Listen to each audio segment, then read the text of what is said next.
नमस्कार दोस्तों, बालेश्वर में रहने वाला 48 साल का विनोद, उनकी पत्नी झुमा दास अपनी बेटा और बेटी को लेकर बालेश्वर स्टेशन से कोरोमंडल एक्सप्रेस पर चढ़ते हैं भुवनेश्वर जाने के लिए, जहां पर उन लोगों को मेडिकल ट्रीटमेंट करवाना था। लेकिन विनोद की परिवार डॉक्टर के पास पहुंच ही नहीं पाया। इस एक्सीडेंट के बाद विनोद को 50,000 का कैश और 9,50,000 का एक चेक मिला रेलवे की ओर से। विनोद को पैसा तो मिला लेकिन अपना परिवार नहीं।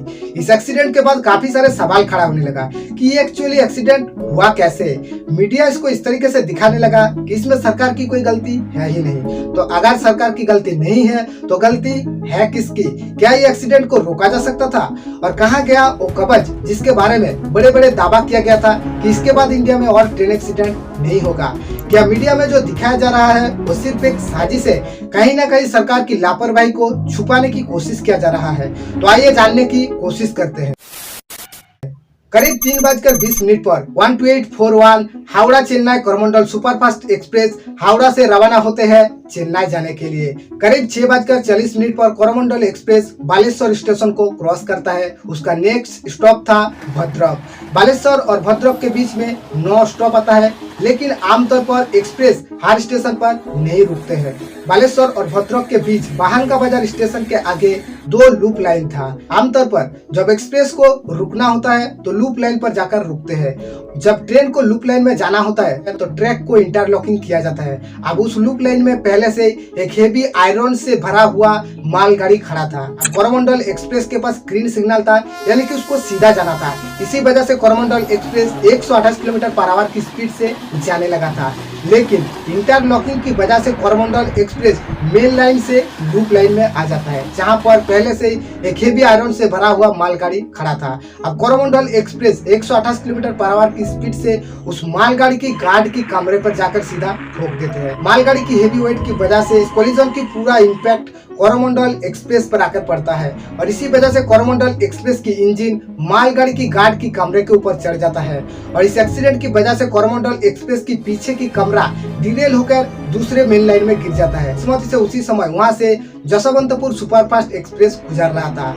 अब कोरोमंडल एक्सप्रेस की जो कमरा डिरेल हो गया था वो जाकर जसवंतपुर एक्सप्रेस की पीछे की 2 डिब्बे पर जाकर हिट करता है और वो भी पलट जाता है। इस हादसे में करीब 288 लोगों की मौत हुई है और हजारों से भी ज्यादा लोग घायल हो गए हैं। रेलवे ने ये अनाउंस किया है कि जिनकी डेथ हो गई है उनको 10 लाख रुपीज, और जिनको इंजरी हुई है उनको 2 लाख रुपीज, और जिनको छोटा मोटा चोट आया है उनको 50,000 रुपीज दिया जाएगा। अब एक के बाद एक एलिगेशन पर बात करते हैं कि बंगाल की चीफ मिनिस्टर ममता बनर्जी ने कहा कि दाल में कुछ काला है। विपक्ष कहने लगा कि ये सरकार की लापरवाही है। रेल मिनिस्ट्री कहने लगा कि ये टेक्निकल फॉल्ट की वजह से हुआ है।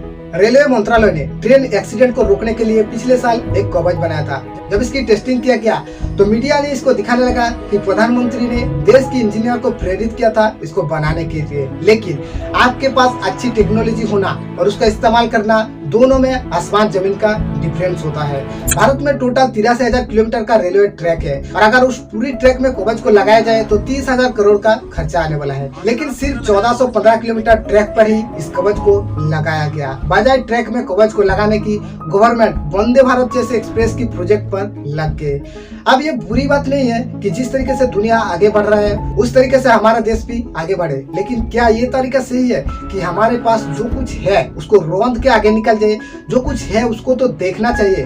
और जिस तरीके से कवच को लगाया जा रहा है, उसी स्पीड से लगाया जाए तो 100 साल निकल जाएगा, लेकिन पूरी इंडिया में वो कवच नहीं लग पाएगा। ये पूरी इंसिडेंट को देखने के बाद और रेलवे बोर्ड की स्टेटमेंट के बाद यही पता चलता है कि उस इंटरलॉकिंग में प्रॉब्लम की वजह से ये एक्सीडेंट हो गया। लेकिन ये जानकर आप हैरान हो जाएंगे कि आज से करीब 4 महीना पहले गवर्नमेंट को रेलवे अधिकर्ता ने सूचित किया था कि उस लाइन में इंटरलॉकिंग सिस्टम में और सिग्नल में प्रॉब्लम है। 9 फरवरी 2023 की रिपोर्ट देखिए कि 8 फरवरी को ओल्ड मैसूर के पास ही ठीक इसी तरीके की एक इंसिडेंट होने वाला था, लेकिन लोको पायलट की सावधानी की वजह से वो खतरा टल गया।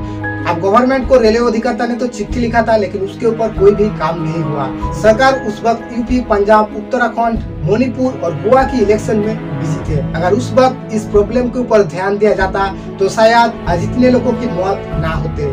रेलवे में स्टाफ की कमियां की वजह से रेलवे की देखरेख भी सही से नहीं होता। जहां पर ट्रैक की चेकिंग 10 बार होना चाहिए, वहां पर सिर्फ 2 से 3 बार ही चेकिंग किया जाता है। राष्ट्रीय रेल संरक्षण कोष में हर साल रेलवे में 20,000 करोड़ का इन्वेस्टमेंट करना चाहिए था, जहां पर गवर्नमेंट 15,000 करोड़ देता और रेलवे की ओर से 5,000 करोड़ दिया जाता था। लेकिन पिछले 3 सालों से रेलवे ने ये फंडिंग देना बंद कर दिया, यानी कि पिछले 3 सालों से रेलवे का 15,000 करोड़ गायब हो गया।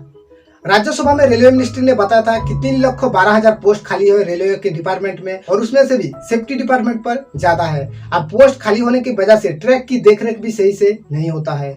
जब कोई हादसा होता है तो मीडिया का काम होता है सरकार को सवाल करना कि क्यों हुआ ये इंसिडेंट, कौन जिम्मेदार है, सरकार अब क्या स्टेप लेने वाला है।